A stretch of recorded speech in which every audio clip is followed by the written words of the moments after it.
Hi, and welcome to BNEWS Weekly. I'm Linda McNamee, in for Phil Gallagher. Joining me on this week's edition is BNews producer Sydney Bowles, BNews reporters Tad Stefanak and Varys Connolly, Peter Brown with the weather, and Gretchen Carey with your community calendar.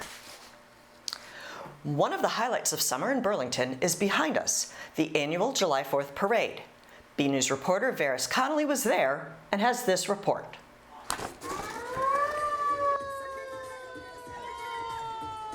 You all know about the annual 4th of July parade in Burlington, but do you know what happens behind the scenes?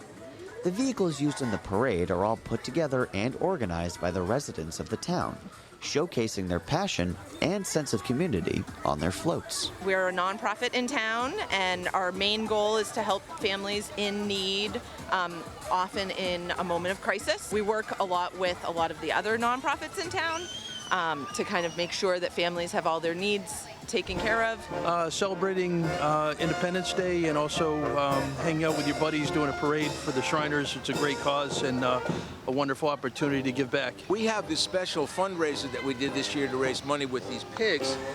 The pigs found out that the parade no longer goes around the common, and they said, well, hey, we can't even see it. So I said, how would you pigs like to be in the parade? And 10 of them said, we'd love to be in the parade. So here they are. The residents also shared some of their favorite parts of the parade, as well as why they believe it is important to hold it every year. I think the most important part of the parade is the notion of community. You know, parades definitely bring people out, bring people together. It takes a community to run the parade and a community to enjoy the parade. I get excited about the entire parade. Seeing folks of all different, types and, areas of focus coming out to all celebrate the same thing, the independence of our great nation. So, when you ask me, like, what gets me excited, it's the parade in its whole. Really, just when it starts, it's a kind of rush, to get into the flow of things and get to the end of the parade and feel a sense of accomplishment that you've done a good thing for the shrine and also for the community to parade through it. We have 800 little pink pigs that we're going to be tossing to the crowd. It's going to be amazing. The candy is one. It's really fun throwing out the candy, especially to the little kids. I love the sense of community, and just being part of it and seeing everyone out is really special. Yeah, we have a lot of great sponsors. Folks really turn out to help make this parade happen. The parade is a community-run thing. It's not run by the town of Burlington, although the town meeting does help fund it. Most of our donations come through, the sponsors and through residents. When putting together an event such as this, it truly does take a village, or in this case, a town. This is Varys Connolly from BNews. Thank you, Varys.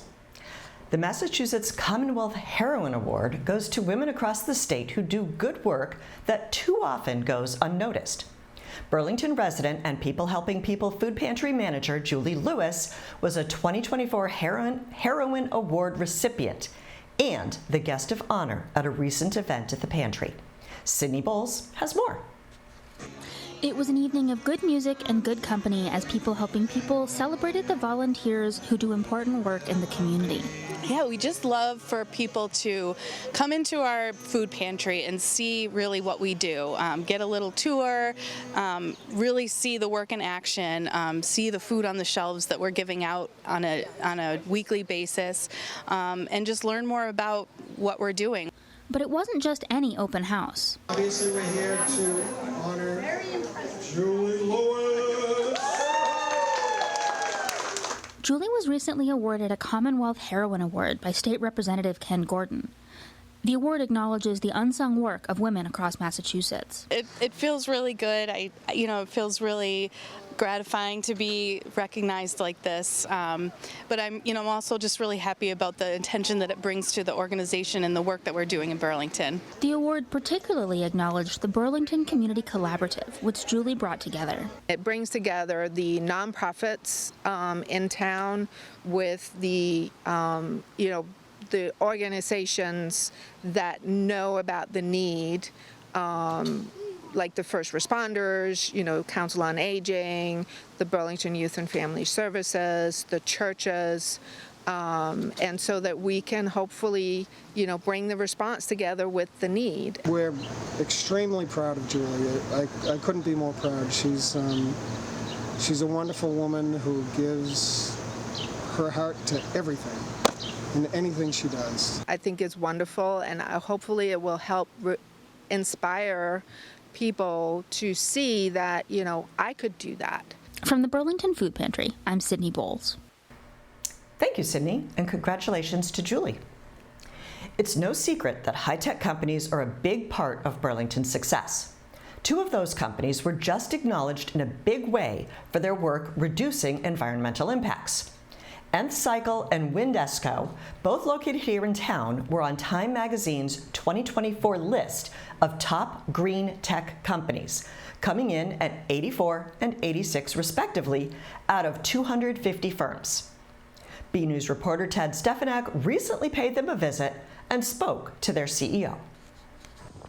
Burlington is welcoming a new tech company with a sustainable future, Nth Cycle. So Nth Cycle is a critical mineral refining company, and so basically what that means is we partner with big automotive OEMs, think Tesla, Ford, companies that are making all of these electric vehicles, or companies making wind turbines for the clean energy transition. We work with all of their scrap products and turn them back into metals that can be used in new batteries or new wind turbines or new solar panels. So trying to create a more sustainable supply chain of those true building blocks, or the critical minerals that all of these technologies are built on here domestically. We were headquartered actually up in Beverly, Massachusetts, and chose to move to Burlington because it's easier to access for all of our employees, lots of restaurants. It's just a great community to be a part of, and we're super excited to be here. Nth Cycle is trying to make the world a more sustainable place, and we're really excited to be part of the community. From Nth Cycle, I'm BNews reporter Ted Stefanak. Thank you, Ted. A few months back on this program, we introduced you to Synergy Home Appliance, a new store adding options for local shoppers who need a fridge or a laundry machine for their home. Now, along with producer Ted Stefanak, Sonia Rollins of the Burlington Area Chamber of Commerce pays them a visit to see how it's been going.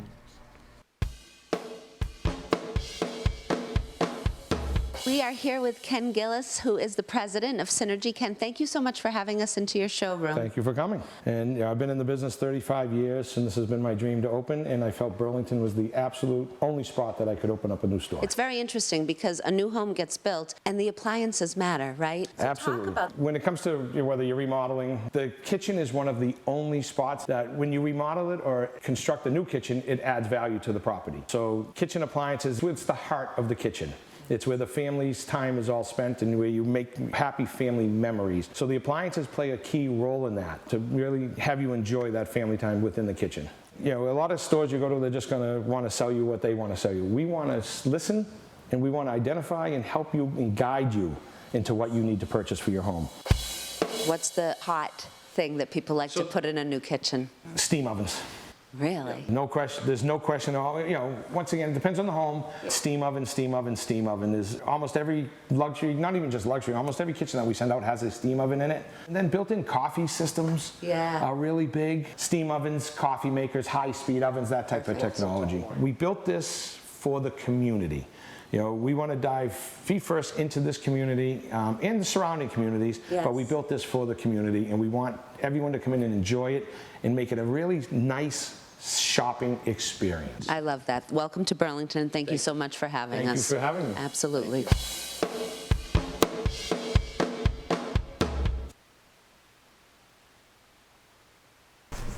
Thank you, Sonia. Anyone who went to Burlington High School might have heard some rumors about the guy who built the thing. Well, with the district in the process of figuring out how and whether to upgrade the building, Burlington Retro's Robert Fahey busts some myths about its origin story. If you went here, you heard that whoever designed this building must have designed prisons. And you might have even heard that he committed suicide after he did this building. That's what I heard. It's false and false.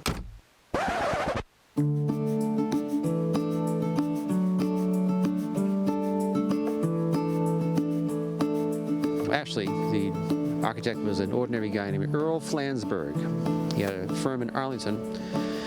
And he also did a lot of work at Cornell, where he came from. It was his alma mater. He did the famous kind of underground store at Cornell. And Earl Flansburgh also has two sons. One of them is an activist and a kind of a very interesting, colorful character named Paxis Kalta. He changed his name to that. Paxis Kalta. The other one is John Flansburgh, who is a co-founder of the group They Might Be Giants. And you might know that group because of the song Istanbul was Constantinople, now it's the blah, blah, blah, blah, blah.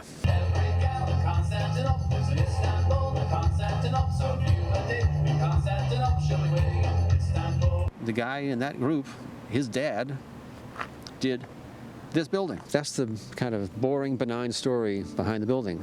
The architect was an ordinary human being, did not do prisons, and did not hang himself.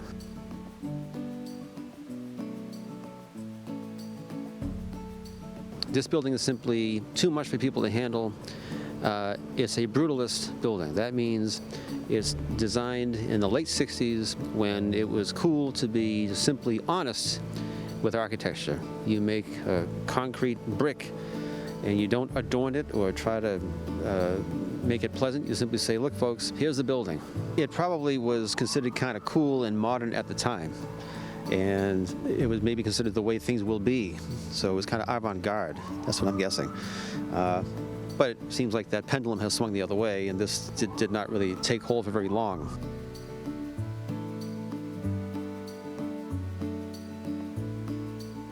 You're assuming something. You're assuming it's possible to knock this building down. That's a big assumption.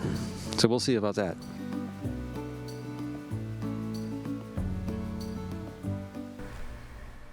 Okay, that was fun. So, how's your garden going? Got any tomatoes yet? Over at the Burlington Community Garden, things are really starting to heat up. Tad Stefanak takes us there. It's the hot, hazy, humid time of summer now. The end of June, and the temperatures are already going to start hitting the 90s. You did all your planting, you bought all your seeds, you bought all your seedlings, you prepared the soil, you got everything in the soil, and all you need to do is water. But all your activities in the garden still have to continue. It's maintenance, maintenance, maintenance now, observation, what's going on, what can I do, who's causing me problems. Now is the time you have to go through all of that. So I think what we're going to do is kind of walk around, show you a bunch of different things that you can do right now to keep your garden healthy for the rest of the summer. So when you talk about planting squash, they always talk about planting in the hills, so many seeds per hill. At our garden, we plant everything in rows. But this is what they mean when they're talking about a hill. It's a slightly raised area, and in the center of it, you plant 4 to 5 seed. Once they come up, you give them a couple of weeks, and then you select the 2 best plants and keep them in the ground, and you remove the other plants so you eliminate some competition, so you stay with just 2 plants per hill. So we have 2 hills here of pumpkin. And the other thing we have is around here is some weeds growing, and you can spend all day pulling them individually by hand, but once you get a large number of weeds growing, you really need to use something like a hoe. And all you do is go just below it and slide, and that kills the weed. That completely eliminates the weed. I know it's already the end of June, and people are thinking, well, you can't plant anything anymore. It's too late in the season.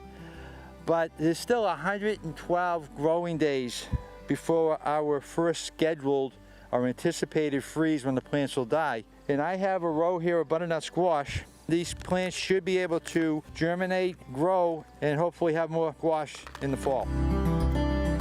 So if you're a good home gardener, the one big vegetable you have is tomatoes. Traditionally, we stake or we use tomato cages, and what I like to do to tie my tomato plants up is use old gym socks. I take the socks, I cut them into 1-inch rings, and then I cut them open. So now I have 100% cotton ties that I can use on the tomato plants. And the good thing about these is I can untie them, retie them as I need, let them go, and then at the end of the summer, I can throw them in the compost pile. In the community garden for People Helping People, we have 140 tomato plants. So we can't possibly put in 140 stakes. So what we did was adopted what they call the Florida weave, and that is a stake every 3 plants.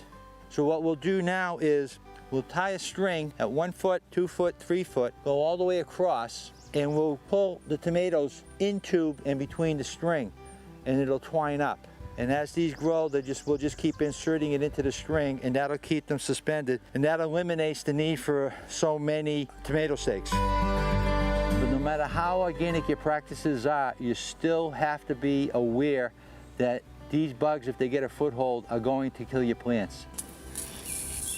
And if you don't want to use pesticides, you want to try to stay organic, you can do what we practice here. We use a 2-gallon sprayer and neem oil. In order to make this maximize its effectiveness, what I use is liquid dish detergent. If you spray anything, a liquid fertilizer or a pesticide on anything, and walk away, when you come back, you'll see that it beat it up and dried into little rings on your leaves. So you want to break that up, and the way to do that is by using a liquid dish detergent. And the last thing I do is use a mild fungicide, which is ammonia. So this helps with the bacteria that's in the soil and the bacteria that might get onto the leaves of the plants. You shake it all up and then just go out and spray. Try to coat everything, underside of the leaves, everything. Again, what you should focus on is beans because of the Mexican bean beetles, cucumbers because of the cucumber beetle, and the peppo squashes for the squash bugs and bacterial wilt.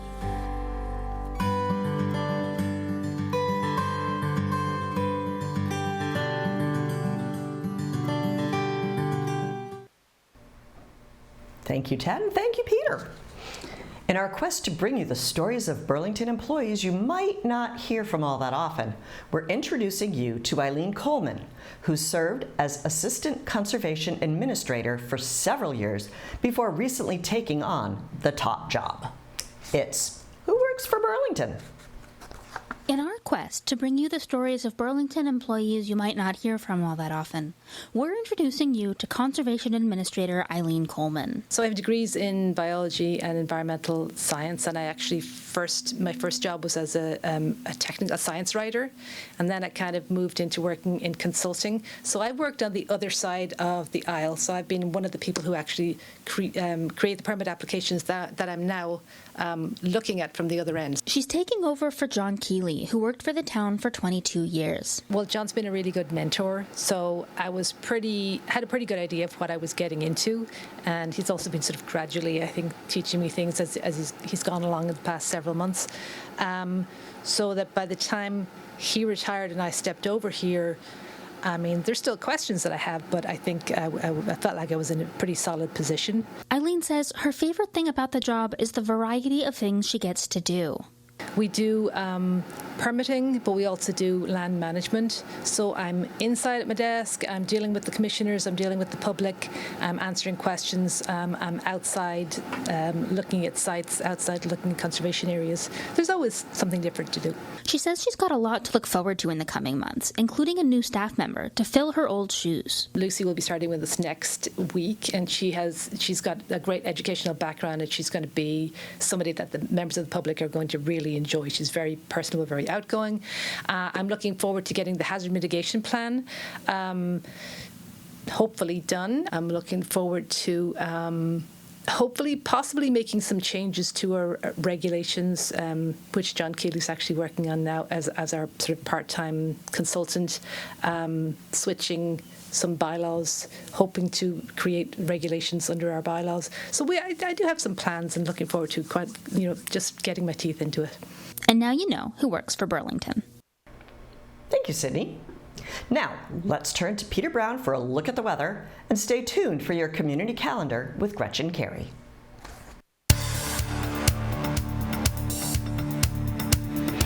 Well, hello everyone, this is Peter Brown with your weather for the next 7 days. Here we are heading in towards what we call the dog days of summer, which usually last from around July 3rd through August 11th, and it is definitely going to feel like summer out there. We are really in the thick of it as we head in towards the middle of July. We were waiting for that really warm air to come into the Burlington area into New England. It has certainly made its mark over the past 7 to 10 days, and it looks like it's going to be with us for the foreseeable future. Now, starting in our period on Friday, we should be seeing temperatures at this time of the the year in the mid to upper 80s. That's about where we're going to be. It's going to be very sultry out there, very sticky as we see some of those remains of Hurricane Beryl moving far to our northwest. That means most of the rain's going to stay out of our area, but unfortunately it is going to be incredibly humid out there. Now, as we get in towards the end of our period next week into next Thursday again, average highs at this time of the year should be in the mid to upper 80s, and this is actually the peak of our temperatures for the year. I know it's hard to believe that we're already to that. This is when the warmest temperatures of the year occur. Generally speaking, from here on out, the temperatures start to get a little bit cooler as we head towards the second half of summer, but it doesn't look like that's going to be happening. Our highs are going to be staying right around average, if not a little bit higher than that. Of course, as we start to move further into July, our length of day keeps getting shorter. So as we go ahead, let's take a look at what the Climate Prediction Center is calling for us in terms of temperatures and precipitation for the next 7 to 10 days. Now, this is something that we saw a lot of over the winter and the early spring. A very high possibility of us having above average temperatures. I'm seeing that as well for the next 7 to 10 days, and actually looking out for the next 4 to 6 weeks, it looks like it's going to be pretty warm out there. Now, looking at our precipitation chances, they're calling us for have a slight chance of above average precipitation. That's going to be noted as we have probably a chance of showers and thunderstorms almost every day, very similar to like what you see in Florida with how humid it's going to be out there. So as we go ahead, let's take a look what the 7 days of weather coming up is going to look like. And again, starting out our period and really going all the way through from Friday right through to next Thursday. We're going to keep those chance of showers in there with some thunderstorms each afternoon. Temperatures aren't going to vary too much starting out your weekend on Friday. Temperatures in the upper 80s to around 90. That continues for the entire weekend. As we get into Monday, sun is going to come out more and the temperatures are going to start to climb up into the mid 90s probably. Now, Tuesday it might cool off a little bit, back off a bit as we see a little bit more in the way of maybe some steadier rain coming through, nothing too much. And then Wednesday, that sun is going to come back out. Temperatures are going to go back up into the low to mid 90s again, and then cooling off a little bit on Thursday again as we see some more showers moving into the Burlington area. However, thereafter, looking at the forecast models for going ahead for the next few weeks, it looks like we're going to have some really warm weather moving in here as we head in towards the second half of July. So it doesn't look like any of that cool, crisp air from Canada is going to be making an appearance here in New England anytime soon. So everyone, get out there, enjoy the weather, and have a great week. This is Pepper, and you are watching BCAT.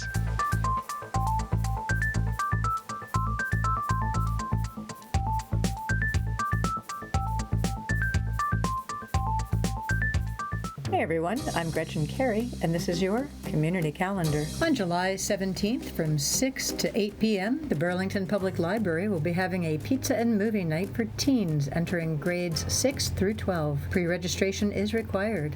To register, go to the library website. Also on July 17th from 4 to 7 p.m., the Shops at Wayside will be having an artisan and specialty night. 15 local vendors will be participating. For more information, go to the following website. On July 18th, the Burlington Parks and Rec Department will be having a day trip to the Ultimate Jimmy Buffett Tribute Show in York, Maine. Pre-registration is required.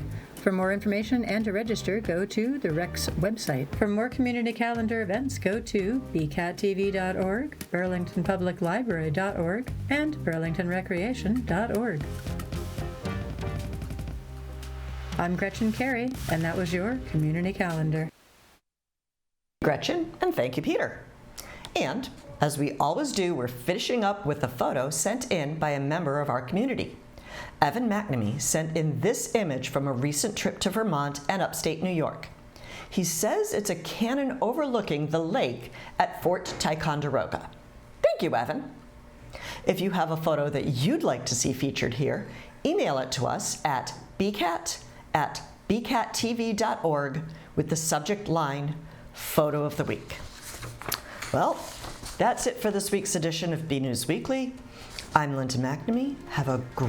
Enjoy your summer, have a great night, and I'll see you around town.